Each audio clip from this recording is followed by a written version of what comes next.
Usai mengundurkan diri sebagai Sekretaris Jenderal PSSI 13 April lalu, Ratu Tisha menjadi buruan panas sepak bola Indonesia. Manajemen Sriwijaya FC terpikat dengan kompetensi mantan Sekjen PSSI ini. SFC menawarinya mengisi jabatan sebagai manajer tim. Media Officer Sriwijaya FC, Rizky Perdana mengakui manajemen Sriwijaya FC menawarkan posisi manajer tim dengan alasan pengalaman yang dimiliki Ratu Tisha selama menjabat Sekjen PSSI selama 3 tahun, serta ingin memperkuat manajemen Sriwijaya FC. Wakil Direktur PT SOM, Henry Zainuddin, telah menugaskan Sekretaris PT SOM, Faisal Mursyid, untuk berkomunikasi dengan Ratu Tisha.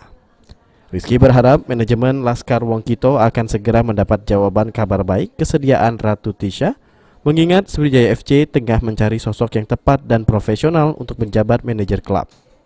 Wakil Direktur Utama PT SOM selaku pemilik klub Sriwijaya FC, Bapak Haji Henry Zainuddin, menginstruksikan kepada Sekretaris PT SOM, Bapak Faisal Mursyid, untuk menghubungi Ibu Ratu Tisha.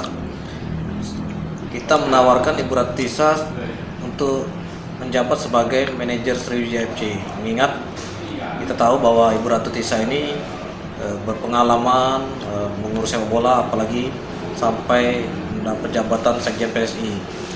Kita masih tunggu bagaimana tanggapan Ibu Ratu Tisha. Mudah-mudahan beliau bersedia, karena memang Sriwijaya FC mencari sosok yang tepat dan yang profesional untuk menjabat manajer.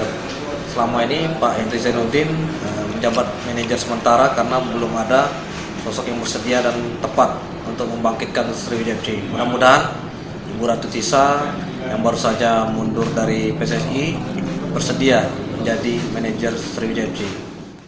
Selama ini belum ada sosok yang bersedia dan tepat untuk membangkitkan kembali posisi Sriwijaya FC agar bisa kembali ke Liga 1. Sejauh ini, ketertarikan Sriwijaya FC terhadap Ratu Tisha belum mendapatkan jawaban. Pendiri Labola tersebut belum menjawab tawaran dari pihak Sriwijaya FC.